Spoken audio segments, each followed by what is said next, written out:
right. Well, All right. I heard the music pumped up when we came in. I guess getting ready. Make sure the communication's okay for up there. Yeah, we try to make it as hard. We try to make it unrealistic, to be honest with you. You know, and just with the idea if you can function in that, then it should be fine. And you know, it's really not that big a deal. These guys are incredibly experienced up front. They've played 1 million snaps and been in 1 million environments. It's just focus.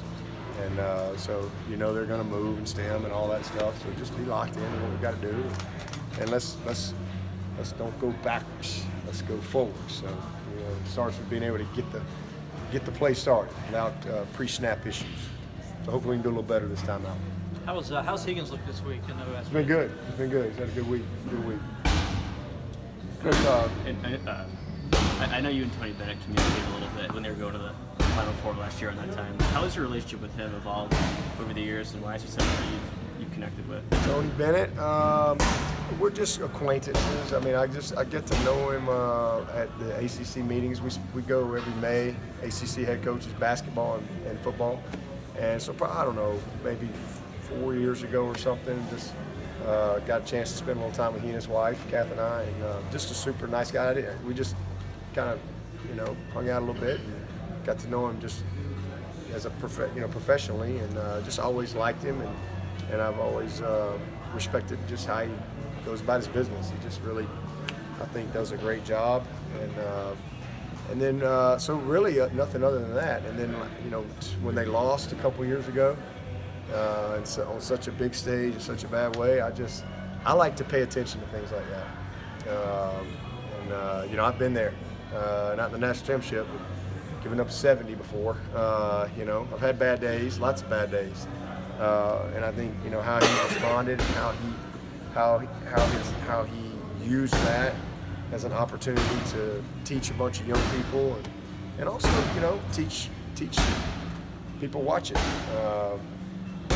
and just with such grace. I just thought he did an awesome job, and so, but didn't have any conversation with him again other than just passing. And then this year, I just was on my heart to reach out to him, and it was on my spirit. So I just reached out to him and really just kind of told him what I felt. And so it's pretty cool to see him win, and you know, to go from that low to that high, and I just think it was awesome. I think you said you texted him right before the Final Four, like wish him luck, or was it? Yeah. Oh yeah. Yeah. I called him before they went into the final, the weekend before, and then I texted him that weekend and after the game, all that. So I was just really happy for him. Coach, Great guy. So Wiki was telling us yesterday he feels pretty comfortable up to about 50 yards. Is that about how you feel, or do you have a... Probably not. I'm glad he feels comfortable. You know what? Hey, you'd rather say woe than sick 'em, right? So, yeah, probably more like 47. You know, a lot of it depends on what's the elements, what's the weather, you know, where's the wind, all that stuff. But I feel pretty confident from 47.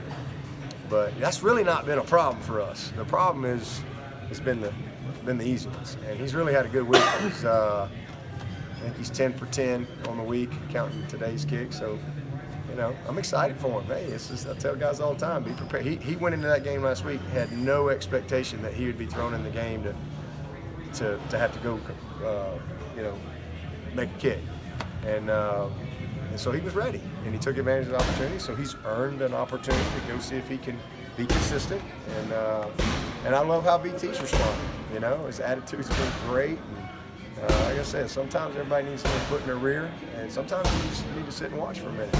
But BT's making the right stuff, and he's had a good week. He's missed a couple, but he's probably 8 for 10. But he's had a good week, so it's good.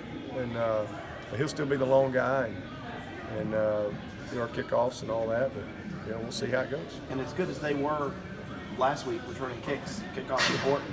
Very important. I mean, these guys have been awesome. I mean, and they bringing it out of the end zone.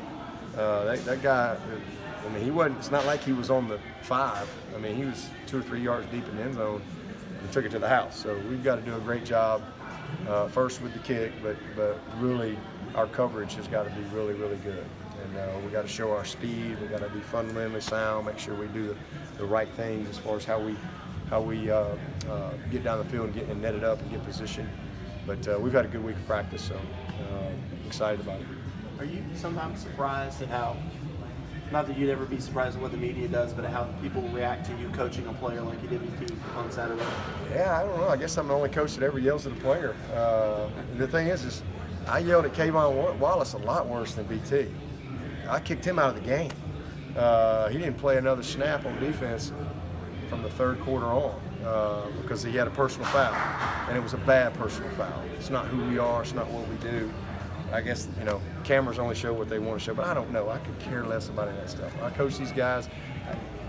Yeah, some of my wideouts that played for me years ago, they tell me I've gotten soft, but I don't degrade guys, but I coach them hard. I've always coached them hard. I don't do anything different now, but sometimes the camera shows stuff and they make up things. Nothing surprises me anymore, and I'm not distracted by that stuff one hour. I got a job to do and try to do it the best of my ability. Just how special a player is Tutu Atwell, number one? Is he kind of like a Greg Dortch, like Wake Forest had last year? Yeah, he's he's a little bitty guy. He's not very big, probably 150-something pounds, but he's very similar. Good ball skills. I think leads them in touchdowns. Productive. He's not afraid to go over the middle. They get him the ball lots of different ways.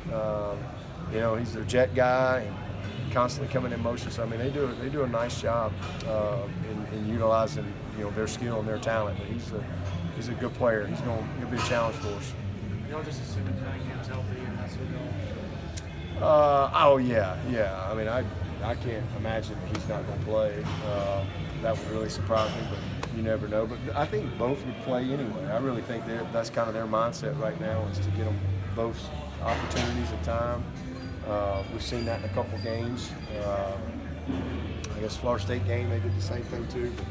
But they still run their offense. It doesn't matter who's in there; they're going to do what they do, and they're very committed to it. Both of them can throw the ball. I just wish they weren't quite as accurate. Now 3 runs around a little better. 6 runs pretty good. He had that long run against. He's not. He's 3's a little better when it comes to that, but 6 he ain't no slouch. He can make plays with his feet too. But they're both very accurate, and again, they're going to run their offense, which puts a lot of pressure on you no matter what. They're third in the ACC, I know, rushing, but they're also pretty good at passing the ball too. Good balance. It seems like running and throwing the ball. Yeah, they are. They're built to run it, and that's what they do.